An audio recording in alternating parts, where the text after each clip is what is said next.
الحمد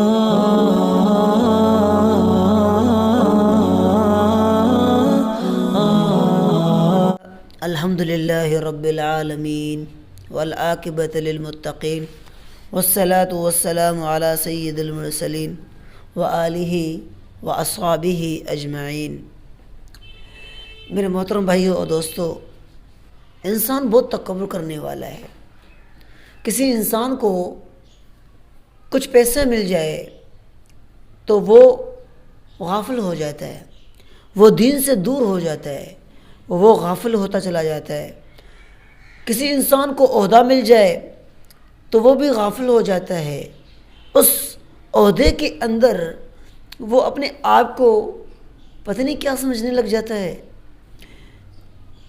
مثال کے طور پہ ایک غریب انسان کو 10 کروڑ روپے مل گئے تو وہ غریب پیسے جب اس کے پاس آئے تو وہ پیسے اڑائے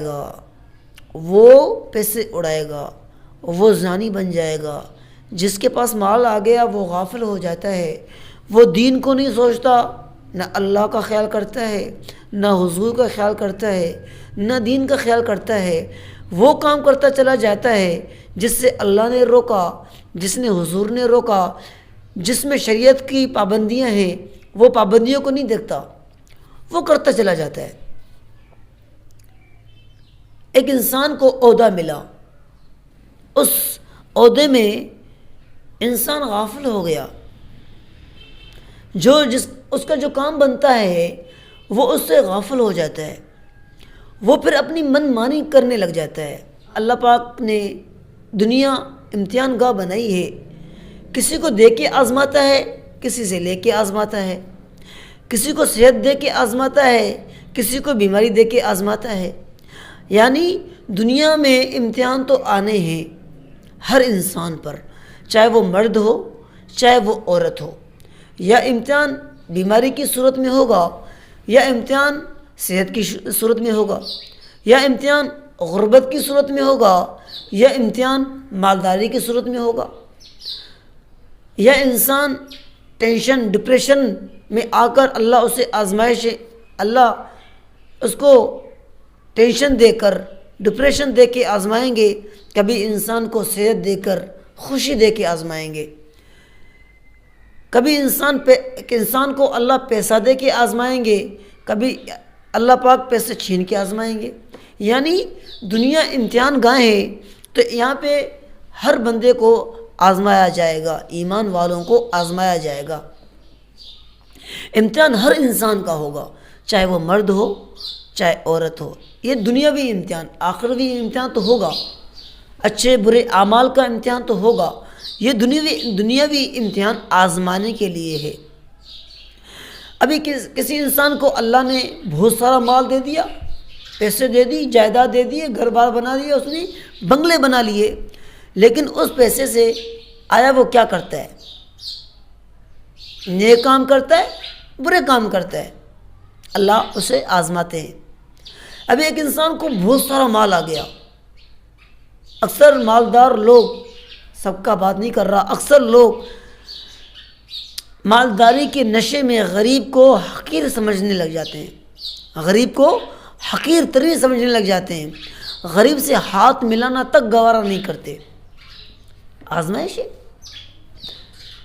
کبھی غریب تھا وہ، اب امیر بن گیا، مال آ گیا، پیسہ آ گیا، دولت آ گئی، گھر بار آ گیا، گاڑیاں آ گئی۔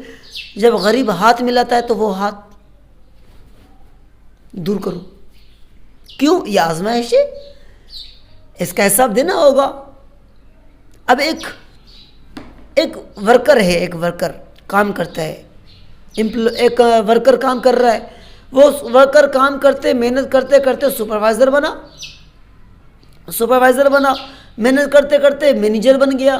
اب جب مینیجر بن گیا تو یہاں پہ مینیجر کا عہدہ تو ملا، اب آزمائش ہے اللہ کی، آیا کہ وہ اپنے ورکروں کے ساتھ اچھا معاملہ کرتا ہے کہ نہیں کرتا، عدل کرتا ہے کہ نہیں کرتا، انصاف کرتا ہے کہ نہیں کرتا، پیسے تو نہیں کاٹتا، پیسے تو نہیں کھاتا۔ یاد رکھیں ہر چیز کا حساب ہوگا، ذرے ذرے کا حساب ہوگا۔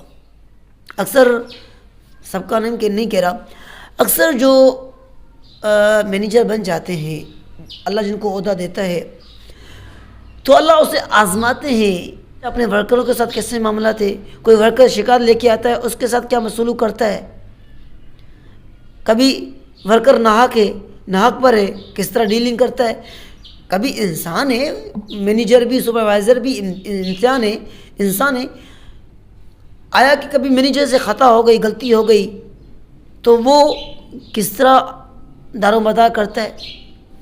کسی ورکر کے گھنٹے کم آئے، مینیجر کر سکتا ہے، اس کے گھنٹے واپسی دلا سکتا ہے. کیا کر سکتا ہے وہ اس ورکر کے لیے کیا کر رہا ہے؟ اگر اس مینیجر نے حقوق دیے، خیال رکھا، عدل و انصاف کیا، یقین جانے اس کے لیے اللہ نے بڑا اونچا انصاف اور اونچا مقام رکھا ہے. اگر انصاف نہیں کیا، اگر اپنے آپ نے ورکروں کا حق مارا، آپ نے ملازمین کا حق مارا، آپ سیٹ ہو، آپ نے اپنے ورکر کا حق مارا، یاد رکھیں حساب دینا ہوگا. جس نے کسی کا حق مارا، جس نے کسی کا پیسہ مارا، جس نے کسی کو لوٹا، نہ انصافی کی، عدل نہیں کیا، یاد رکھیں بڑا معاملات ہے. اکثر ایسا ہوتا ہے، کام کر رہے ہیں، ورکر کا ٹائم یہ ہے، مثال کے طور پہ ڈیوٹی کی ٹائمنگ یہ 7 سے 5 ہے، 4 ہے، 8 سے 5 ہے، تو ڈیوٹی ورکر پوری کر رہا ہے تو ٹھیک.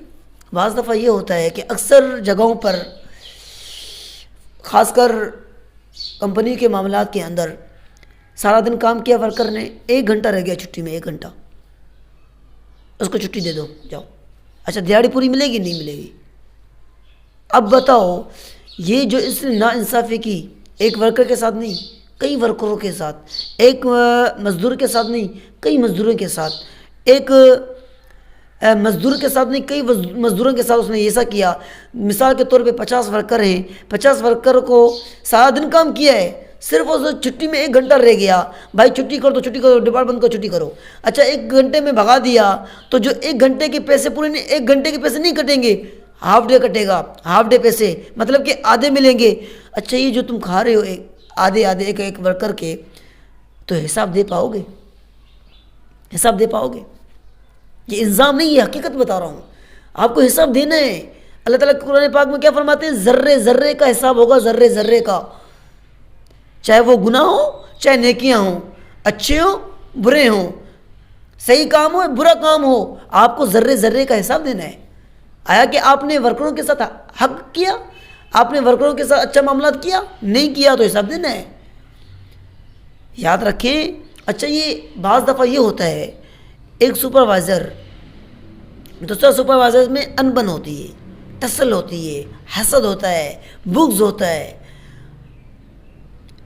یہ عام ہے، آج کل عام ہو گیا ہے. ایک دکاندار دوسرے دکاندار کو برداشت نہیں کرتا، ایک پڑوسی دوسرے پڑوسی کو برداشت نہیں کرتا، ایک ورکر دوسرے ورکر کو برداشت نہیں کرتا، ایک سپروائزر دوسرے سپروائزر کو برداشت نہیں کرتا، ایک مینیجر دوسرے مینیجر کو برداشت نہیں کرتا، ایک بھائی دوسرے بھائی کو برداشت نہیں کرتا، ایک بہن دوسری بہن کو برداشت نہیں کرتی.